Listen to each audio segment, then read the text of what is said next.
Hello. Oh, it's on. Good morning, everyone. I'm Risha, and I work on an open source service mesh called Linkerd, and I'm here to introduce our next speaker. Lucas Servén Marín is an engineer at Red Hat, and he works on one of my favorite open source projects, Prometheus. And there's many cool facts about him, including that he has a master's in robotics, an interest in deep learning, and a twin brother. And he is here to talk to us about how we can build high availability, multi-cloud clusters using WireGuard. Let's welcome Lucas. Thank you.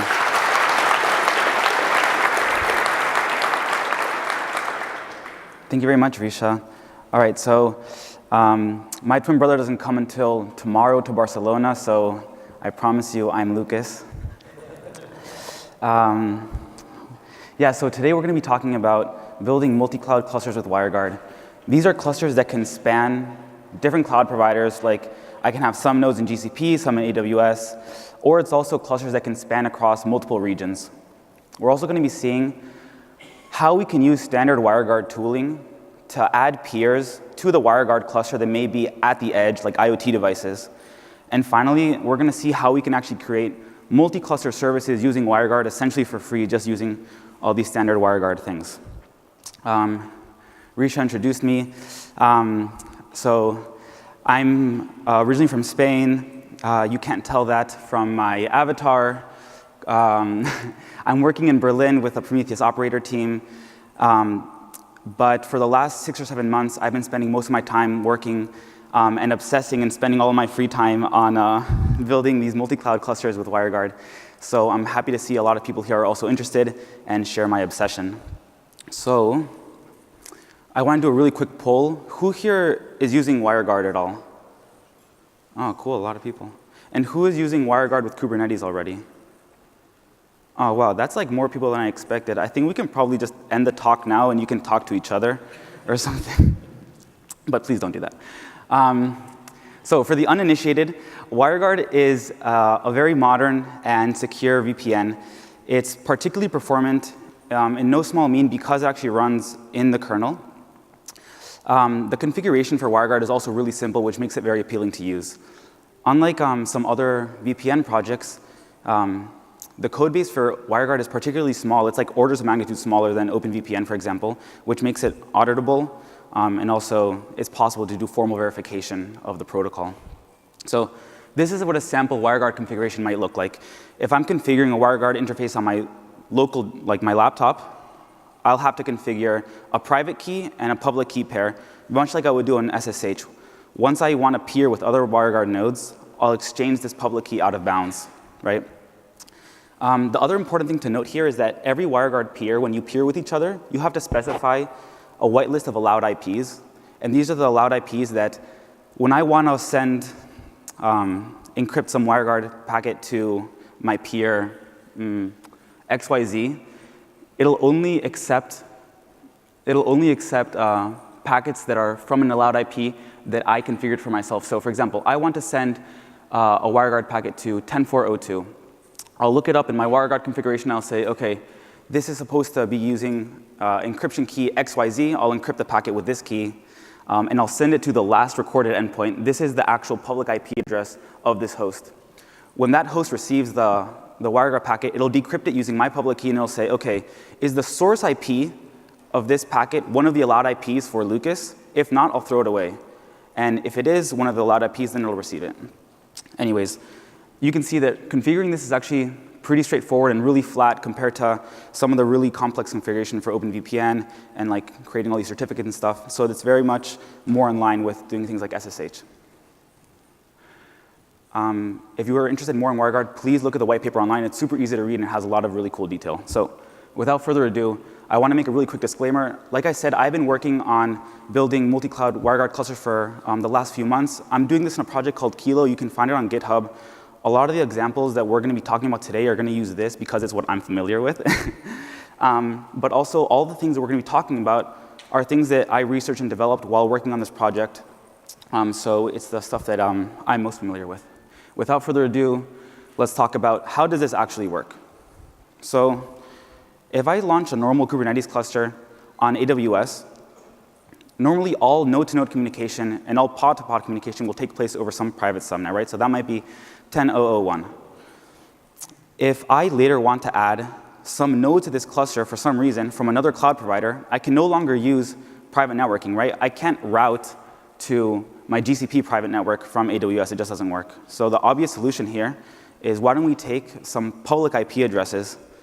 This is obviously routable over the internet, but totally insecure, right? I don't want to be sending my node-to-node communication, my pod stuff, directly over the open internet.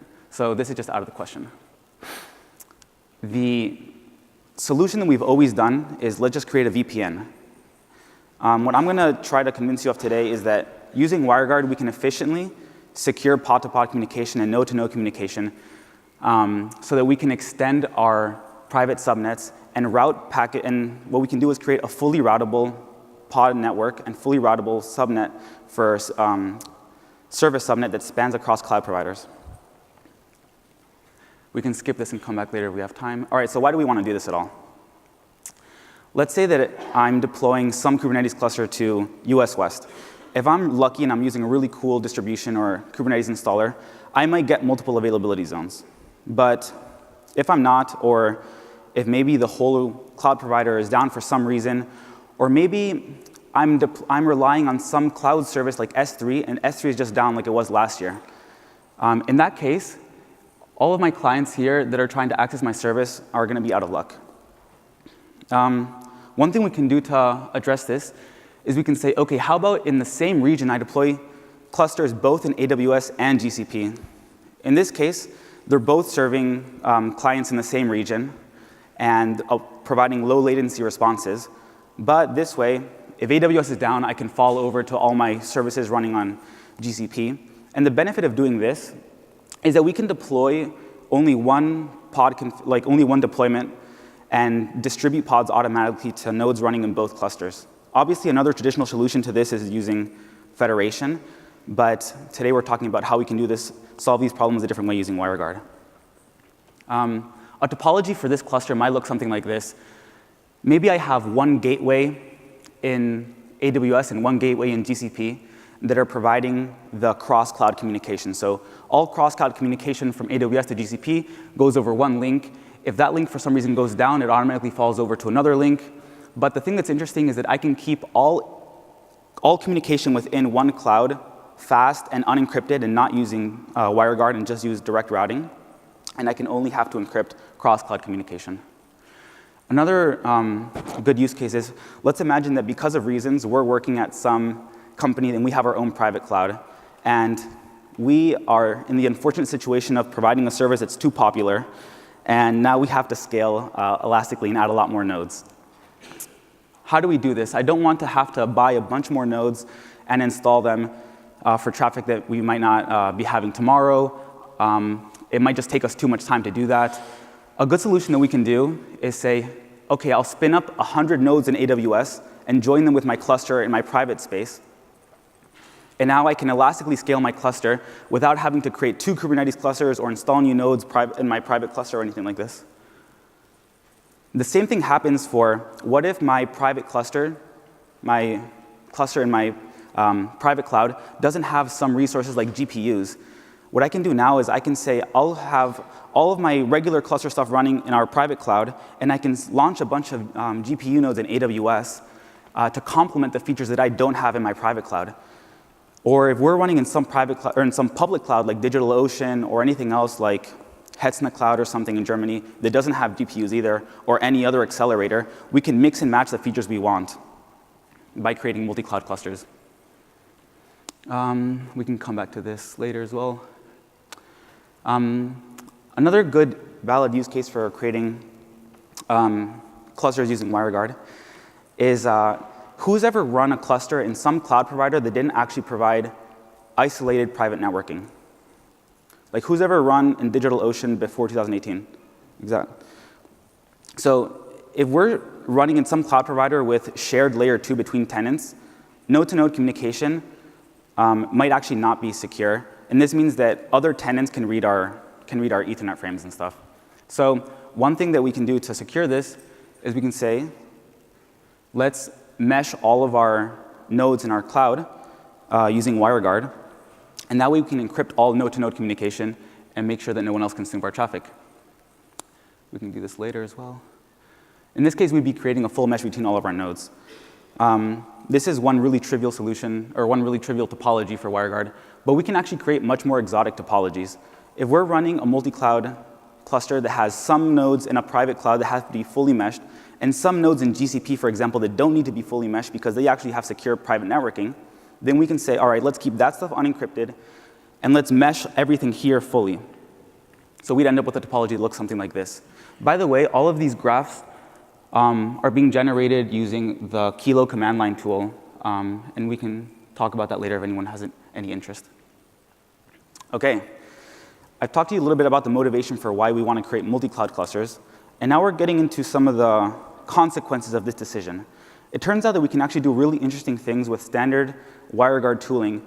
Like we can add peers from IoT, that are IoT devices or nodes that are at the edge to our WireGuard cluster to provide either services that we don't have or maybe just to give them access to our private services. So here's an example use case. Let's say that I'm a corporation and I'm providing some enterprise service that shouldn't be available on the public internet, and I want my clients to be able to VPN into my cluster. If our cluster is already WireGuard enabled, we can trivially say, let's make this client a WireGuard peer of our cluster, and they can access all of our cluster services securely. The thing that's even more interesting, though, is that the pod subnet of our cluster is fully routable from our client. So is the service subnet. That means that, let's go back to this, actually. That means that from the command line, I can just say curl 10201 from my laptop and access any pod or whatever that's running with pod IP 10201. The same thing happens in reverse, actually. So if I have a Kubernetes cluster that wants to access another service that's behind a corporate firewall, it may be running on like some bare metal machines, like some legacy machines that I haven't moved to the cloud yet, and I don't want to have publicly available, I can say, all right, let's make all of these bare metal services peers of my WireGuard cluster. And now any pod that's running in my cluster can say, all right, I want to make an HTTP request against 10101, which is the bare metal service. This works perfectly well for us, except it's not really Kubernetes native, right? Like in Kubernetes, we want to be able to do service discovery. Maybe we want to be able to address services using DNS. But luckily, there's a really cool trick that we can do for that. We can create a set of endpoints to mirror the service that we have running outside of our Kubernetes cluster. And then we can create an actual service as well with the same name. And the end result is that from any pod inside of our cluster, we can use standard Kubernetes DNS to resolve the IP of the things running out of the cluster and access those services. And the same thing is true for IoT devices. Like, if I'm running some things at the edge and I want to be able to collect maybe some data securely from IoT devices, I can also connect them to my cluster using VPN. Cool. This is the third and final act of this talk, which is multi-cloud services. So somebody might say to me, Lucas, all this multi-cloud stuff sounds really cool, but I don't want to put all my eggs proverbially in the same control plane. This sounds like a really bad idea. I want to have some resiliency in case one of my etcds gets hosed, and I no longer have this cluster available. What can I do? Again, traditionally, we solve this using federation. But one of the consequences of using WireGuard is that we can actually create these kind of like federated services pretty much for free. The same way that we said we wanted to peer one WireGuard cluster with a node, like an IoT device or maybe a laptop, we can trivially say, I want to peer one cluster with another cluster. At the end of the day, they're both just WireGuard endpoints. WireGuard doesn't know anything about Kubernetes. Thank the Lord. So it keeps it really simple. This means that if I'm running one Kubernetes cluster in AWS, and I want to access a service there from a Kubernetes cluster running in GCP, I can peer the two clusters, and then I can use the same trick where I mirror the endpoints and the services in the two clusters. And then I can, once again, from my pod in AWS, I can access the service in, from my pod in GCP, I can access the service in AWS just using regular Kubernetes discovery or DNS, cluster DNS, or anything like this. So without further ado, let's get to the interesting part, which is the demo. So for this demo, I'm going to try to propose like some motivation for what we're going to do. Let's imagine that all of us here, there's a bunch of us, we're working for a company like Nest or something. And one of the things we're trying to do is we want to provide some security cameras to our customers. One of the parts of this service is that we want to let customers be able to stream this webcam feed, the security camera feed, from a web service, like anywhere that they may be if they're not at home or something. So in order to do this, we want to be able to securely connect to the IoT device and be able to pull the stream. But it occurs to us, our product team is like, hey, you know what would be a really cool idea? It'd be really cool if we could do object detection on this service as well. If we could do automatic object detection and labeling of everything that's happening in the stream, I think our customers would really like that. Unfortunately, because of reasons, again, the cloud that we're deploying our web service in doesn't have GPUs to accelerate this object detection. So what do? We can create another, again, a multi-cloud cluster with some nodes in AWS that are GPU-powered nodes and connect them to our existing cloud provider. Because we don't have an actual IoT device here, I'm going to be using my laptop as if it were the security camera and just use the webcam feed directly. So for anybody following along or that wants to try this again later, there's a GitHub repo with all the instructions. I'll be copying things from here, actually. So if the demo gods are generous with us today, we will have fun. Let us see. All right, so this is using Typhoon to spin up a bunch of nodes. I've already created the infrastructure just to save us some time. I've created some nodes in DigitalOcean and some in AWS, and now we're going to connect them using WireGuard. So let's take a look. I'm going to install the manifest that I have in this repo. Let's try this. Cool. Let's take a really quick look at what we have in this repo. All right, we have this thing called, maybe you guys can't see this. That might be better. All right, we have this thing called Dark API. This is just providing an API for a YOLO object detection neural network. We have a KubeCon EU pod. This is the actual web service that's doing the streaming to our client. We have an mJPEG thing. We'll take a look at that in a second. We have a WireGuard kernel module installer. Again, this is running on Typhoon, so it's all container Linux, and we don't have any package manager to install kernel modules, but we can actually use a daemon set to do that for us.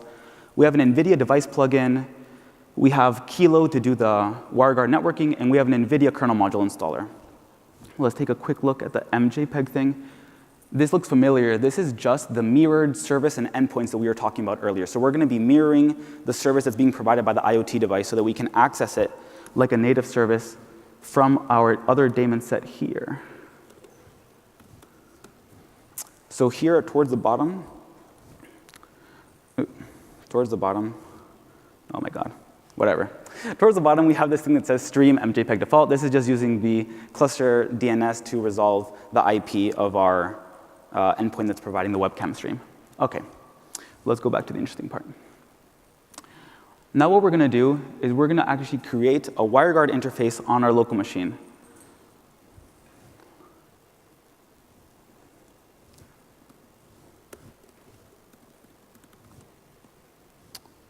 We only did part of it. Let's do this again. Dun, dun, dun.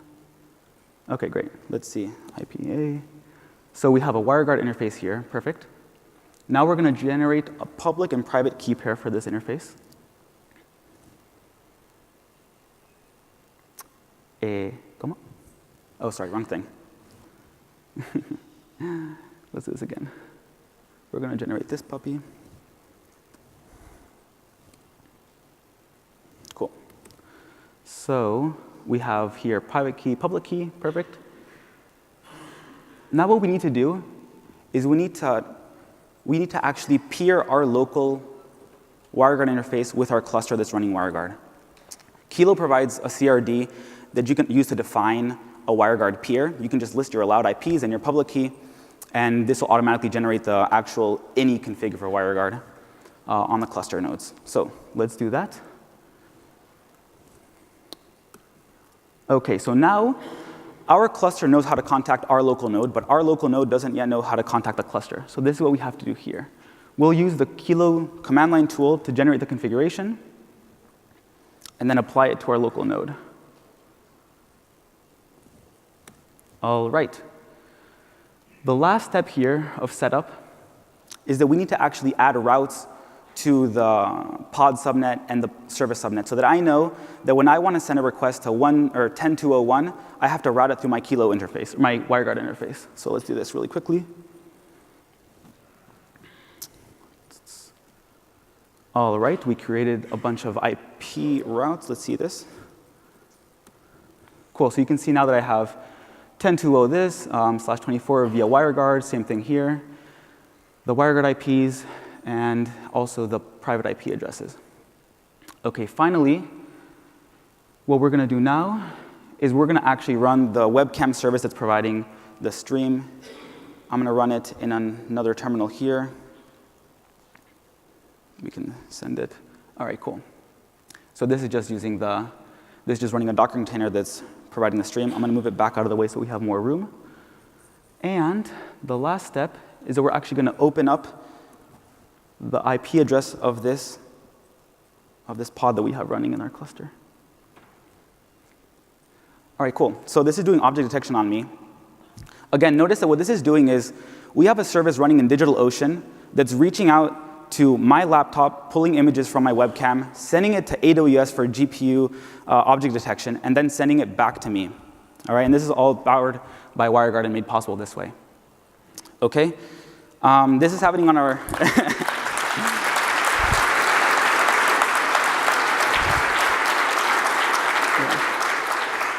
All right. That's really the end of our demo here, and it's pretty much the end of our talk as well. We have some time for questions. Otherwise, if you want to talk to me later in private about anything else, I'm really happy to answer any questions either. And yeah, thanks a lot for coming.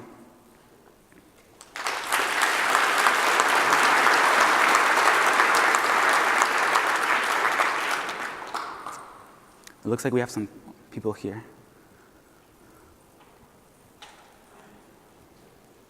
Maybe this gentleman. Really great demo. Thanks a lot. Can you tell us a little bit more about security concepts, service mesh integration, storage replication? I mean, what's the use of pods without storage? For and storage? all the other things that actually make up a complete working application. OK, so the question is how can we complete the picture, right, and provide things like storage and stuff also across multiple clusters? Or well, your scenario was having a failover scenario between cloud providers. So obviously some user data needs to be replicated there. Right. And totally. You didn't talk about that. I assume you have an idea how to solve that. In my opinion, that's the bigger problem than actually connecting pods to each other. Yeah, for sure. Also load balancing, like global load balancing, is a big challenge, actually. Yeah, absolutely. Specifically for providing data, so if we have like some database, if we have a service that's running in multiple clouds, we don't want to, I mean, there's actually a couple concerns, right? Number one, if we're concerned about latency, we probably don't want to be making requests to our database across multiple clouds or across different regions either. So we're definitely going to have to replicate data. If this is an issue for you, if you're running these stateful applications and you're running across multiple cloud providers, it's probably going to be very important for you to either have some replication for your database or some some other. You're going to have like some other database nodes that are ready for reads, maybe some like masters that are ready to be swapped out if the other one fails or something. Like this is very much an open problem, but I mean database replication is kind of an entire field of study that I don't think we really have to talk about here. Like I'm happy to talk about it with you later, but I think it's a general concern with running stateful applications and highly available applications in general, right? Like even if I'm not running a multi-cloud setup and I'm running just an HA database across multiple availability zones and one of my nodes dies, I have the same problem, right? It's not really particular to this.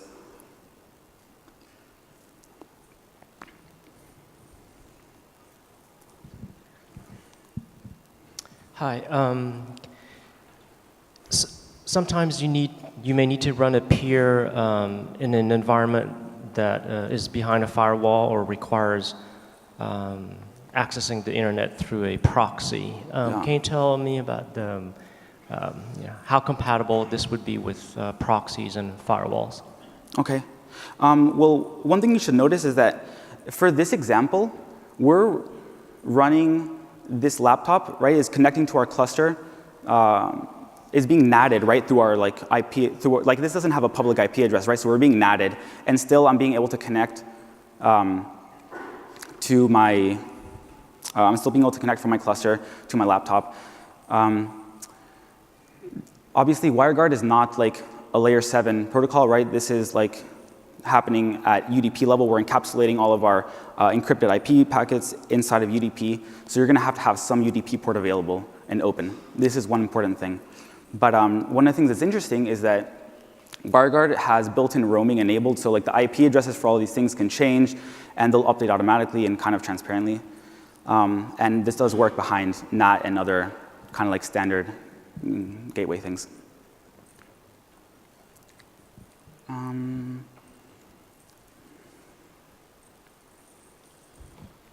Hi, so I noticed you put some static routes on your laptop. So how does routing work in the cloud? And also, can you do this with managed Kubernetes like GKE and stuff like that? I'm sorry, can you repeat the question? I didn't quite get the first part. You added static routes on your laptop during the demo. Yep. So will Kilo add routes to the nodes inside the cloud clusters, or? Yeah, so the nodes, I had a node that was running in AWS and another one that was running on DigitalOcean. All of the routes to route packets across the two cloud providers were automatically generated, right? Like those were automatically generated and applied. It also automatically applied a route to route packets to my local machine as well.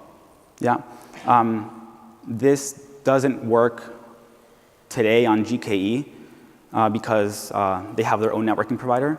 But I mean, there's definitely ways. There's a lot of projects out there actually that are doing. There's a lot of projects out there that are doing WireGuard for multi-cloud stuff, and there's a lot of other projects that might actually be able to support GKE directly, but you can definitely do this on GCP. I've done the same thing on Google Cloud. Like I said, there was like Google Cloud clusters with AWS clusters, for example. So is this like a CNI plugin, or? Yeah, absolutely. Yeah, it's a networking provider. One thing that's interesting is that this project has some compatibility with other CNI packages. So one thing that we saw here, let me show you really quickly. You see that our daemon set here is called Kilo Typhoon Flannel. So this is running Kilo on Typhoon on top of Flannel. You can also run it without Flannel and just do all the networking itself. This means that Kilo will do like the cross-cloud communication, and Flannel takes care of like the local. If you're running Flannel, if you don't care, then you can just use Kilo entirely. And the same thing is true for like any WireGuard cloud networking provider. Yeah. We have someone up front here, I think, that's had their hand for a second. Hi, thanks for your talk. And I would like to ask about the purpose of the talk was how to build HA clusters, but how can you build HA links between two clusters, for example? It will support adding two objects of peers, how it will fall back from one another, or how it will be used. Yeah. So in general, or by design, WireGuard doesn't allow you to have two routes to the same allowed IP. Yeah? But that doesn't mean that we can't have two routes to the same cluster. So one of the examples that we saw earlier is that we can create a full mesh between all the nodes in our clusters, right? So that way, if one of the nodes that's providing some pod cider goes down, that pod cider is down, but all the other pod ciders are still available. The other thing is that today the way that like this works on Kilo, for example, is that if any of the nodes, there's like a keep alive mechanism. If any of the nodes stop responding, it just is taken out of the mesh, and another leader is elected to be the gateway, for example. So we can do things like this to automatically, as long as the Kubernetes API is available, the Kilo mesh will like reconfigure itself. Okay, and second very good question will be if you have, for example, let's say 4 clusters, but it's the topology will be like a central cluster connected to all three, but the remaining three doesn't connect between each other. Can you do multi-hop with WireGuard? Or it will need to be updated, the central cluster continually being synced with all the routes, or how will be that possible? Do you want the clusters to be separate clusters, or? Yeah, for example, 3 clusters, and one of them connect to all 3, but the remaining 3 doesn't connect between each other. So, for example, the one of the single clusters that connect to a central, how it could be routable to the another cluster right. that. This is not possible today. I haven't implemented this today. It's definitely possible to do something where you define your own routes and stuff like this.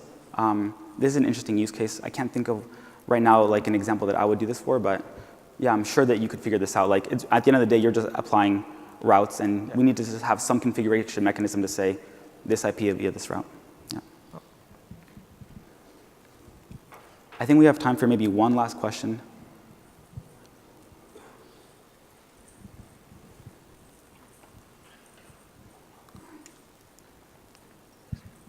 Thank you for the talk.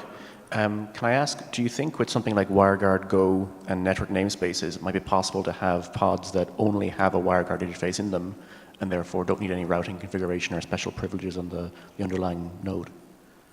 All right, so maybe you're saying like using WireGuard as actually like have our CNI plugin only provision WireGuard interfaces for all of our pods. I'm thinking you using network namespaces, create the interface outside of the pod and move it in so that the pod can only ever speak WireGuard, and if possible, to avoid having to load the kernel module, use the user space implementation. Yeah. This doesn't get us around having to load a kernel module. We're not loading the kernel module into our pod that was running this web streaming service. That's just installing it on the host, by the way. So we never have to install it in any pods. Like, this is just provided by the host. You can definitely do this. Like, you'd have to just write a new CNI plugin that takes care of this. Instead of like an IP something or like a VXLAN CNI plugin, just do one that does it for WireGuard interfaces. It's definitely possible. It's just some work. But this would provide really secure encryption between every single pod. Thank you. All right. I think we're out of time. I'm really happy to talk to anybody else if you have any questions. And thanks a lot for staying around and listening.